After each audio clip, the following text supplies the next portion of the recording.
भारत में नशे की जो समस्या है वो एक ऐसे अंधेरे की तरह है जो ना जाने कितने घरों में चुपचाप फैल चुका है। और ये सिर्फ एक व्यक्ति की कहानी नहीं है, ये हजारों परिवारों की कहानी है जो मतलब शारीरिक, मानसिक और आर्थिक तौर पर टूट रहे हैं। तो आज हम इसी अंधेरे में रोशनी की एक किरण खोजने की कोशिश करेंगे। सवाल बहुत सीधा है पर जवाब उतना ही मुश्किल। नशे की इस लत से बाहर निकलने के रास्ते आखिर हैं क्या? हमारे पास जो स्रोत हैं वो कई अलग-अलग दिशाओं से आ रहे हैं। एक तरफ हजारों साल पुरानी आयुर्वेदिक समझ है, तो दूसरी तरफ कुछ बहुत ही कारगर और आसान घरेलू नुस्खे। हम ये भी देखेंगे कि जब कोई नशा छोड़ता है तो उसके शरीर और मन के अंदर असल में क्या तूफान चलता है। और साथ ही आज के विज्ञान की लैब से एक बहुत ही हैरान करने वाली खोज भी हमारे सामने है। तो आज की हमारी इस पड़ताल का मिशन है इस पूरी यात्रा को समझना, पारंपरिक तरीकों से लेकर आधुनिक विज्ञान तक, ताकि एक सुरक्षित और असरदार रास्ता चुनने में मदद मिल सके। और इस सफर को शुरू करने से पहले एक बात साफ करना मुझे लगता है बहुत जरूरी है। अक्सर समाज में नशे की लत को मतलब इच्छा शक्ति की कमी या बस एक बुरी आदत मान लिया जाता है। हाँ, यही कहते हैं सब। लेकिन साइंस की नजर से देखें तो ये एक क्रॉनिक बीमारी है, ठीक वैसे ही जैसे डायबिटीज या हाई ब्लड प्रेशर। हाँ। इसके पीछे ना दिमाग का पूरा एक केमिकल खेल है। अच्छा। हाँ, जब कोई नशा करता है तो उसके दिमाग में डोपामाइन नाम का एक फील गुड हार्मोन तेजी से रिलीज होता है। ये एक नकली खुशी का एहसास देता होगा। बिल्कुल। और धीरे धीरे दिमाग इस नकली खुशी का इतना आदी हो जाता है हाँ। कि वो नॉर्मल तरीके से डोपामाइन बनाना ही कम कर देता है। नतीजा, अब उस इंसान को खुश महसूस करने के लिए या सिर्फ नॉर्मल महसूस करने के लिए भी उस नशे की जरूरत पड़ने लगती है। हाँ। और बस यहीं से लत का वो चक्रव्यूह शुरू हो जाता है। ये समझना बहुत जरूरी था कि ये सिर्फ आदत नहीं बल्कि एक दिमागी मजबूरी बन जाती है। तो चलिए सबसे पहले उस विज्ञान की ओर चलते हैं जो हजारों साल से शरीर और मन के इसी संतुलन पर काम कर रहा है, आयुर्वेद। हमारे स्रोतों में एक दिलचस्प बात लिखी है कि आयुर्वेद में शराब की लत को मदातिये कहा जाता है। ये नाम ही अपने आप में बताता है कि इसे कितनी गंभीरता से लिया गया है। तो सवाल ये है कि आयुर्वेदिक दवाएं या जड़ी बूटियां इस चक्रव्यूह को तोड़ती कैसे हैं? क्या वो सिर्फ तलब को दबाती हैं या कुछ और करती हैं? ये बहुत अच्छा सवाल है, क्योंकि ये सीधे आयुर्वेद के काम करने के तरीके की जड़ तक जाता है। आयुर्वेद सिर्फ लक्षण को नहीं दबाता, वो पूरे सिस्टम को ठीक करने पर ध्यान देता है। इसके आप कह सकते हैं 4 मुख्य स्तंभ है। 4 स्तंभ? हाँ। पहला है शरीर की सफाई, जिसे हम डिटॉक्सिफिकेशन कहते हैं। सालों के नशे से शरीर में जो जहर जमा हो गया है, जड़ी बूटियां पहले उसे बाहर निकालती हूँ। दूसरा है तलब यानी क्रेविंग को शांत करना। ये दवाएं दिमाग के उन न्यूरो पाथवे पर काम करती हैं जो बार बार नशे की इच्छा जगाते हैं। मतलब ये दिमाग के अंदर जाकर उस स्विच को बंद करने की कोशिश करती हैं जो बार बार ऑन हो जाता है। बिल्कुल। और तीसरा स्तंभ है मानसिक संतुलन। नशा छोड़ने पर जो घबराहट, चिड़चिड़ापन, गुस्सा और तनाव होता है, उसे संभालना सबसे जरूरी है। और चौथा, बिगड़े हुए बॉडी क्लॉक को वापस पटरी पर लाना, ताकि नींद ठीक से आए, भूख लगे और पेट सही काम करे। तो आप देख सकते हैं ये एक चौतरफा हमला है। और इसके लिए हमारे स्रोतों में कुछ खास जड़ी बूटियों का भी जिक्र है, जैसे अश्वगंधा का नाम तो आजकल बहुत सुनने में आता है तनाव के लिए। ब्राह्मी के बारे में भी कहते हैं कि वो दिमाग के लिए अच्छी है। हाँ, और यहाँ खास बात सिर्फ इन जड़ी बूटियों की लिस्ट नहीं है, बल्कि आयुर्वेद का नजरिया है। वो सिर्फ नशे की तलब पर हमला नहीं कर रहा।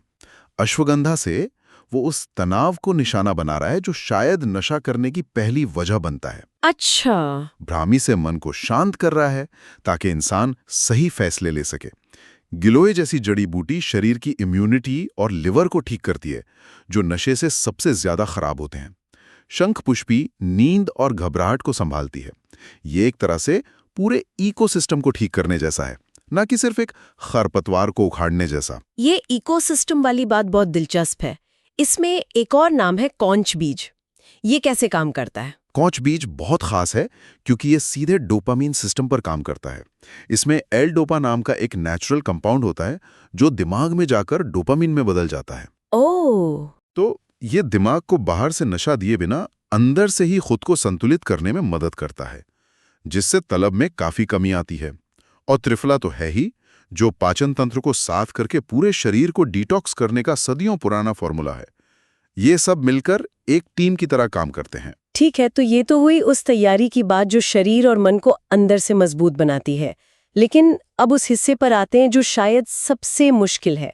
जब कोई इंसान फैसला कर लेता है कि बस अब और नहीं, और वो नशा छोड़ देता है, तो उसके अंदर असल में होता क्या है? यहीं पर विथड्रॉल सिंड्रोम की बात आती है, जिसके बारे में सुनकर ही कई लोग घबरा जाते हैं। शोध बताते हैं कि शुरुआती 7 से 10 दिन बहुत तकलीफ वाले हो सकते हैं। ये सच है और इसे ईमानदारी से स्वीकार करना बहुत जरूरी है। विथड्रॉल सिंड्रोम दिमाग और शरीर का एक तरह का विद्रोह है। शरीर कहता है मुझे वो केमिकल दो जिसका मैं आदी हो चुका हूं। इस विद्रोह के लक्षण काफी तकलीफदेह हो सकते हैं। इन्हें हम 2 हिस्सों में बांट सकते हैं।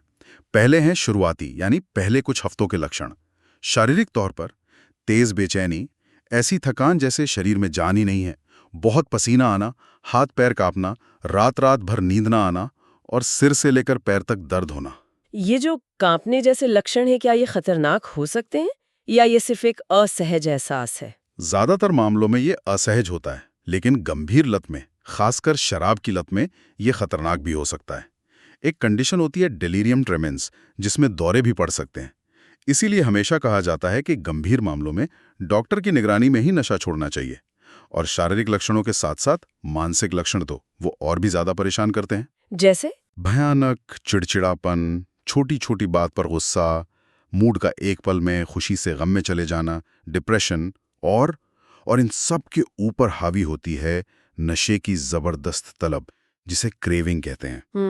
ये इच्छा इतनी तेज होती है कि लगता है जैसे दिमाग में कोई और बैठा है जो आपसे जबरदस्ती नशा करवाना चाहता है। ये सुनना ही इतना मुश्किल है, तो जो इससे गुजरते हैं उनके लिए ये कितना चुनौतीपूर्ण होगा। ये तो सुरंग के अंधेरे वाले हिस्से की तरह है, लेकिन क्या इस सुरंग के दूसरे छोर पर रोशनी भी है? इन शुरुआती चुनौतियों के बाद क्या कुछ अच्छा भी होता है? निश्चित रूप से, और यही वो उम्मीद है जो इस सफर में हिम्मत देती है। जब कोई इस मुश्किल दौर को पार कर लेता है तो शरीर और मन उसे धन्यवाद देना शुरू करते हैं। अच्छा, लंबे समय में होने वाले बदलाव कमाल के होते हैं। शारीरिक तौर पर अगर कोई सिगरेट छोड़ता है तो कुछ ही हफ्तों में उसके फेफड़े खुद को साफ करना शुरू कर देते हैं। सांस लेना आसान हो जाता है। शराब छोड़ने पर लिवर, जो हमारे शरीर का सुपर हीरो है, धीरे धीरे खुद को रिपेयर करने लगता है। वाह! शरीर में एनर्जी का लेवल बढ़ता है, त्वचा पर एक नई चमक आती है, क्योंकि शरीर को अब जहर से नहीं लड़ना पड़ रहा। और मानसिक तौर पर दिमाग का क्या होता है? मानसिक बदलाव तो और भी गहरे होते हैं। जो दिमाग नशे की धुंध में घिरा रहता था, अब वो साफ होने लगता है। एकाग्रता मतलब फोकस और याददाश्त काफी बेहतर हो जाती है। इंसान फिर से छोटी छोटी चीजों में खुशी ढूंढने लगता है। अच्छा खाना, दोस्तों से बात करना, सुबह की धूप, जीवन के प्रति एक पॉजिटिव सोच लौट आती है। और सबसे बड़ी बात, व्यक्ति का खोया हुआ आत्मविश्वास वापस आता है। सही बात है। उसे यह एहसास होता है कि उसने अपनी जिंदगी की सबसे मुश्किल लड़ाइयों में से एक जीती है। तो मतलब हमें ये गांठ बांध लेनी चाहिए कि ये जो मुश्किल दौर है ये हमेशा के लिए नहीं है, ये बस एक फेज है जो कुछ हफ्तों में निकल जाएगा। सही। अब एक बहुत ही प्रैक्टिकल सवाल पर आते हैं। जैसा हमने शुरू में कहा, बहुत से लोग काम, परिवार या समाज के डर से नशा मुक्ति केंद्र नहीं जा पाते। तो क्या घर पर ये लड़ाई लड़ी जा सकती है? हमारे स्रोत इस पर कुछ बहुत ही सरल लेकिन असरदार घरेलू उपायों की बात करते हैं, जैसे अजवाइन का जिक्र बार बार आता है। हाँ, ये उपाय काफी दिलचस्प है और इसके पीछे एक तर्क भी है। एक स्रोत में आचार्य बालकृष्ण बताते हैं कि अजवाइन में थाइमोल नाम का एक कंपाउंड होता है जो नशे की तलब को कम करने में मदद कर सकता है। इसकी विधि भी बहुत सरल है। जितनी अजवाइन है उससे 8 गुना पानी लें। मान लीजिए 100 ग्राम अजवाइन तो 800 मिलीलीटर पानी। इसे धीमी आंच पर तब तक उबालना है जब तक पानी 1/4 न रह जाए। अच्छा। फिर इसे छान कर रख लें और दिन में 2-3 बार, खासकर भोजन से पहले, 1 कप पिएं। दावा है कि इससे 70 से 90% तक शराब पीने की इच्छा में कमी आ सकती है। ठीक है, अजवाइन का काढ़ा सुनने में बहुत सरल लगता है, लेकिन क्या ये वाकई उन लोगों के लिए काफी है जो सालों से नशे की गिरफ्त में हैं, या ये सिर्फ शुरुआती मदद के लिए है? ये एक बहुत ही वाजिब सवाल है। देखिए, इन घरेलू नुस्खों को हमें एक जादू की छड़ी की तरह नहीं देखना चाहिए। सही। ये सहायक उपाय हैं। ये इच्छा शक्ति को मजबूत करने और शरीर को सहारा देने का काम करते हैं। जैसे अजवाइन तलब कम कर सकती है, करेले के पत्तों का रस छाछ में मिलाकर पीने से लिवर को डिटॉक्स होने में मदद मिलती है। जब भी तलब लगे तो 1 चम्मच शहद में अदरक के रस की कुछ बूंदें मिलाकर चाटने से ध्यान भटकता है और शरीर को तुरंत एनर्जी मिलती है। तुलसी के पत्ते चबाने से भी मन शांत होता है। ये सब मिलकर एक सपोर्ट सिस्टम बनाते हैं। मतलब ये अकेले काफी नहीं है, इनके साथ एक पूरा लाइफस्टाइल बदलना जरूरी है। बिल्कुल। और घर पर नशा मुक्ति के लिए यही व्यवस्थित दृष्टिकोण अपनाना सबसे जरूरी है। पहला कदम, अपने ट्रिगर्स को पहचानिए और उन्हें अपनी जिंदगी से निकाल फेंकिए। जैसे कि वो दोस्त जिनके साथ बैठकर पीते थे। उनसे कुछ समय के लिए दूरी बनाइए। वो शाम का खाली समय, जब तलब सबसे ज्यादा होती है, उस समय कोई नया काम शुरू कीजिए। दूसरा, अपना खानपान बदलिए। पौष्टिक भोजन दिमाग को ताकत देता है।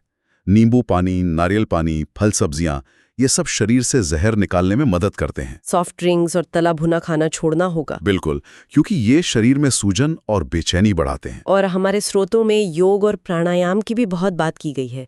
अनुलोम विलोम और भ्रामरी प्राणायाम का जिक्र है। हाँ, चूंकि योग सिर्फ शरीर की कसरत नहीं है, ये मन का अनुशासन है। जब आप गहरी सांस लेते और छोड़ते हैं, जैसे अनुलोम विलोम में, तो आप अपने नर्वस सिस्टम को शांत करना सीखते हैं। भ्रामरी प्राणायाम दिमाग की उथल-पुथल को कम करता है। ये आपको वो शक्ति देता है कि जब तलब उठे तो आप उस पर प्रतिक्रिया करने की बजाय उसे सिर्फ एक विचार की तरह देख सकें और जाने दे सकें। सही है। इसके साथ एक नियमित दिनचर्या बनाना बहुत जरूरी है। सुबह उठने से लेकर रात को सोने तक का एक टाइम टेबल। और एक बहुत ही प्रैक्टिकल टिप है, हाइड्रेशन और ठंडे पानी से नहाना। दिन में 3-4 बार ठंडे पानी से नहाने से नर्वस सिस्टम को एक शॉक लगता है, जिससे शारीरिक क्रेविंग तुरंत कम हो सकती है। ये तो हुई घर पर की जा सकने वाली कोशिशों की बात, जो सदियों से चली आ रही है। लेकिन अगर हम आज के विज्ञान की लैब में झांक कर देखें, तो वहां भी कुछ बहुत हैरान करने वाली खोज हो रही है। और सबसे दिलचस्प बात यह है कि इसका कनेक्शन एक स्किन की बीमारी से जुड़ा है। हमारे पास एक शोध की जानकारी है जिसमें एप्रिमिलास्ट नाम की एक दवा का जिक्र है। हाँ, ये एक बहुत ही रोमांचक डेवलपमेंट है। एप्रिमिलास दवा असल में सोरायसिस नाम की एक त्वचा की बीमारी के इलाज के लिए बनाई गई थी। लेकिन वैज्ञानिकों ने देखा कि जिन मरीजों को ये दवा दी जा रही थी, उनमें से जो लोग बहुत ज्यादा शराब पीते थे, उन्होंने अचानक अपनी शराब की खपत कम कर दी। वाह, ये तो कमाल की बात है। मतलब एक दवा जो त्वचा के लिए बनी थी, वो नशे की लत छुड़ाने में मदद कर सकती है। ये कनेक्शन मिला कैसे? क्या ये कोई एक्सीडेंटल खोज थी? जी हाँ, ये एक तरह की एक्सीडेंटल खोज ही थी, जिसे सेरेंडिपिटी कहते हैं। जब वैज्ञानिकों ने इसकी जांच की तो पता चला कि ये दवा दिमाग के एक खास हिस्से न्यूक्लियस एक्किम्बेंस पर काम करती है। न्यूक्लियस एक्किम्बेंस? हाँ, आप इसे दिमाग का रिवॉर्ड और मोटिवेशन कंट्रोल सेंटर समझ सकते हैं। शराब इस सेंटर को हाईजैक कर लेती है। अच्छा। यह दवा उस हाईजैकिंग को रोकती है और कंट्रोल सेंटर की गतिविधि को सामान्य करती है। एक तरह से जैसे किसी हैक हुए कंप्यूटर पर एंटीवायरस चलाना। एक प्रतिष्ठित जर्नल में छपे इस अध्ययन में पाया गया कि यह दवा शराब की खपत को आधे से भी ज्यादा कम कर सकती है। आधे से ज्यादा? मतलब अगर कोई व्यक्ति दिन में 5 पैग पीता है तो इस दवा के असर से वो 2 पैग पर आ सकता है। ये तो बहुत बड़ी मदद हो सकती है। लेकिन यहाँ पर हमें ये साफ साफ बताना होगा कि ये जानकारी सिर्फ जागरूकता के लिए है। कोई भी इस दवा को खुद से लेना शुरू ना करें। बिल्कुल, ये डिस्क्लेमर बहुत जरूरी है। किसी भी दवा का इस्तेमाल हमेशा एक क्वालिफाइड डॉक्टर की सलाह और निगरानी में ही होना चाहिए। लेकिन ये खोज दिखाती है कि आधुनिक विज्ञान भी इस समस्या को कितनी गंभीरता से ले रहा है। और आधुनिक विज्ञान सिर्फ दवा तक ही सीमित नहीं है, वो समर्थन प्रणाली यानी सपोर्ट सिस्टम के महत्व पर भी बहुत जोर देता है। इच्छा शक्ति अपनी जगह है, लेकिन सही सहयोग के बिना ये लड़ाई जीतना बहुत मुश्किल है। जब आप सहयोग या सपोर्ट सिस्टम कहते हैं तो इसका असल में मतलब क्या है? इसमें कौन कौन शामिल है? इसमें सबसे पहले और सबसे जरूरी हैं परिवार और दोस्त। उनका रोल आलोचना करने या ताने मारने का नहीं है, बल्कि भावनात्मक सहारा देने का है। यह समझने का है कि सामने वाला एक बीमारी से लड़ रहा है, जानबूझकर सबको परेशान नहीं कर रहा। सही बात है। इसके बाद आता है पेशेवर मदद। अगर विड्रॉल के लक्षण गंभीर हैं, जैसे दौरे पड़ना या अजीब चीजें दिखना सुनना, जैसे हेलुसिनेशन कहते हैं, तब तो बिना देर किए डॉक्टर या पुनर्वास केंद्र यानी रिहैब सेंटर जाना अनिवार्य है। वहाँ विशेषज्ञ डॉक्टर और काउंसलर की देखरेख में सुरक्षित तरीके से इलाज होता है। और काउंसलिंग में क्या होता है, जैसे कॉग्निटिव बिहेवियरल थेरेपी यानी सीबीटी का जिक्र है, ये कैसे मदद करती है? सीबीटी एक बहुत ही शक्तिशाली तकनीक है। ये व्यक्ति को अपने सोचने के तरीके को पहचानना और बदलना सिखाती है। जैसे एक विचार आता है, आज बहुत स्ट्रेस है, एक ड्रिंक ले लेता हूँ। सीबीटी सिखाती है कि इस विचार को पहचानो, इसे चुनौती दो और इसकी जगह एक नया स्वस्थ विचार रखो। आज बहुत स्ट्रेस है, मैं टहलने जाता हूँ या किसी दोस्त से बात करता हूँ। मतलब दिमाग को रीप्रोग्राम करने जैसा। बिल्कुल। और सबसे जरूरी है रिलैप्स से बचाओ, मतलब नशा छोड़ने के बाद दोबारा शुरू करने से बचना। इसके लिए बस एक बार वाली खतरनाक सोच से हमेशा बचना होगा और उन सभी लोगों, जगहों और चीजों से दूर रहना होगा जो वापस नशे की तरफ खींच सकते हैं। तो आज की हमारी इस पूरी बातचीत को अगर समेटें तो लगता है कि नशा छोड़ना किसी पहाड़ पर चढ़ने जैसा है। ये एक कठिन लेकिन आखिर में बहुत संतोष देने वाली यात्रा है। इसके लिए तैयारी चाहिए, सही जानकारी चाहिए और सबसे बढ़कर साथ देने वाले लोग चाहिए। हमने देखा कि कैसे आयुर्वेद जड़ पर काम करके शरीर के पूरे इकोसिस्टम को ठीक करता है। हमने समझा कि विड्रॉल सिंड्रोम एक अस्थायी लेकिन बहुत मुश्किल दौर है जिससे गुजरना ही पड़ता है। घरेलू उपाय इस सफर में छोटे छोटे मददगार साथी बन सकते हैं और आधुनिक विज्ञान भी एप्रोमेलास जैसी दवाओं से नई उम्मीदें जगा रहा है। बिल्कुल सही कहा आपने। और अंत में मैं श्रोताओं के लिए एक विचार छोड़ना चाहूंगा। हमारे एक सोर्स में नशारोधी दिवस 2023 की थीम का जिक्र है, people first, stop stigma and discrimination, strengthen prevention. लोगों को पहले रखें, कलंक और भेदभाव को रोकें और रोकथाम को मजबूत करें। सही। हम अक्सर नशे के आदी व्यक्ति को बुरी नज़र से देखते हैं, उसे समाज से अलग थलग कर देते हैं। तो सोचने वाली बात यह है कि व्यक्तिगत प्रयासों के अलावा एक समाज के तौर पर हमारी क्या भूमिका है? क्या हम एक ऐसा माहौल बना सकते हैं जहां कोई नशे की लत से जूझ रहा व्यक्ति बिना डरे और बिना शर्मिंदा हुए मदद मांग सके? जिस दिन हम नशे की लत को एक नैतिक विफलता या कैरेक्टर की कमी के बजाय एक मेडिकल बीमारी के रूप में देखना शुरू कर देंगे, शायद उसी दिन रोकथाम और रिकवरी की ये पूरी प्रक्रिया कहीं ज्यादा प्रभावी और मानवीय हो जाएगी।